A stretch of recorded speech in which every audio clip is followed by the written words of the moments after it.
दोस्तों नमस्कार। 70 बीपीएससी के फर्स्ट टेस्ट 70 बीपीएससी मेंस से के फर्स्ट टेस्ट के फीडबैक पे चर्चा करेंगे। आप लोगों को फीडबैक दे रहे हैं। दरअसल एक शब्द फीडबैक देखिएगा तो एक्सेलेंट हम कहेंगे, क्योंकि अभी 70 दिन टाइम है और 70 दिन में अभी जो परफॉर्मेंस है उससे मुझे लगता है कि यह कहने में कोई झिझक नहीं है कि आप लोग एसडीएम डीएसपी बनने जा रहे हैं, यानी रैंक में आप लोग रहेंगे और सारे लोगों का बैच में सिलेक्शन होगा। ध्यान रखिएगा, क्योंकि एटम बम बैच में पहले भी रिकॉर्ड सिलेक्शन होता रहा है और इस बार आप लोग ज़्यादा मोस्ट इंटेलिजेंट है, एक्सेलेंट है आप लोग, इसलिए आप लोग अच्छी स्थिति में रहेंगे और मास लेवल पर सब लोगों का फाइनल हो जाएगा इस बार। इस बात को आप लोग एकदम ध्यान रखिएगा, सब लोगों का फाइनल होगा।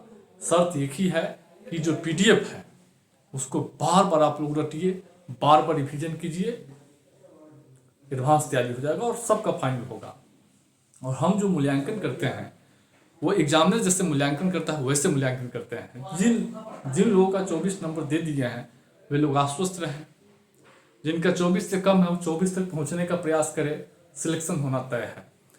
और सुझाव के लिए, भूमिका में कटौती है, भूमिका प्रभावी बहुत कम लोगों का है, इस पर काम कीजिए। पीडीएफ में जो भूमिका है उसको एक पन्ना पर पूरा लिख के याद कीजिए, उस टॉपिक से कोई आ जाएगा तो उसको लिखना है।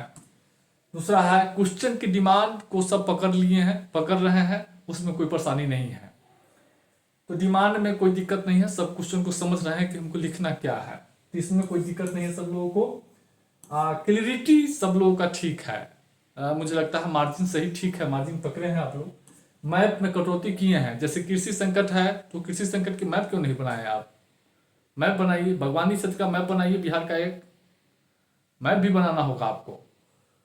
हर देखिए ज्योग्राफिकल से या इकोनॉमिक्स से जो भी क्वेश्चन आ जाएगा, इंफ्रास्ट्रक्चर आ गया है तो मैप बना के भारत का दिखा दीजिए गलियारा सब, जो विभिन्न प्रकार के आर्थिक गलियारा, फ्रेट कॉरिडोर है, नेशनल हाईवे सब दिखा दीजिए।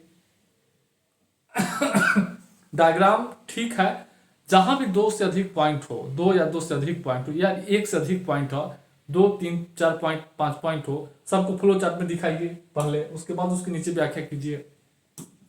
फ्लो चार्ट में दिखाना है तो ये स्थिति है, इसको फॉलो करना है और बाकी आप लोग फाइनल करने जा रहे हैं। आप लोग आश्वस्त रहें, एटम बम बैच का जो एवोल्यूशन है, प्रिडिक्शन है, वो हमेशा सही रहा है और निश्चित रूप से आप लोग बड़े अधिकारी बनने जा रहे हैं।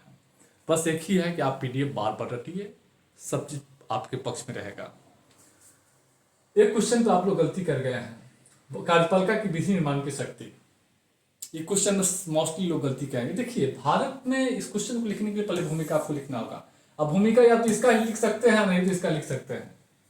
अनुच्छेद 54 के अनुसार भारत संघ की कार्यपालिका शक्ति किसमें निहित की गई है? राष्ट्रपति में। अनुच्छेद 54 के अनुसार, अनुच्छेद 53 के अनुसार, अनुच्छेद 154 के अनुसार राज्य की कार्यपालिका शक्ति राज्यपाल में है, यानी संसदीय शासन व्यवस्था में कार्यपालिका का प्रमुख राष्ट्रपति और राज्यपाल होता है। समझ रहे हैं? संघ केंद्र राज्य में राज्यपाल और केंद्र में राष्ट्रपति।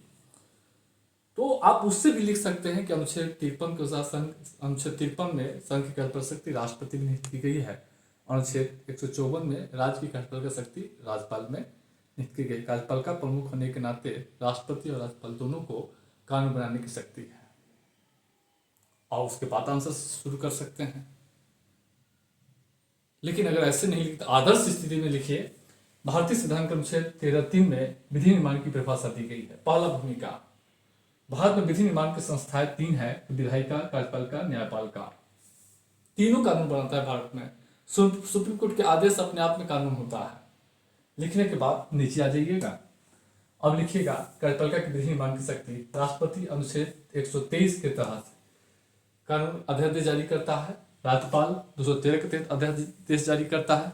एक प्रत्यायोजित विधान होता है, यानी हर कानून के तहत सरकार को नियम बनाने की शक्ति दी जाती है। संघ को, राज्य को मोटर वाहन नियम, व्हीकल एक्ट के तहत सरकार नियम जारी कर, सेबी एक्ट के तहत जो है सर्कुलर सेबी जो है बार बार जारी करता है। अभी सीए एक्ट 2019 के तहत नागरिकता संशोधन विनियमन जो है 24 जो है लागू किया गया है।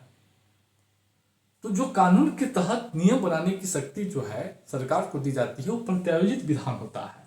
तो ये तीनों की चर्चा आपको करनी है।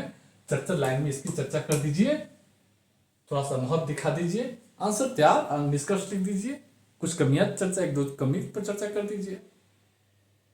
हो गया। तो इसको समझने में लोग मिस्टेक किए हैं। और इसमें एक चीज याद रखिएगा, राष्ट्रपति को भी, राष्ट्रपति संसद का भी अंग है और राज्यपाल विधानमंडल का अंग होता है।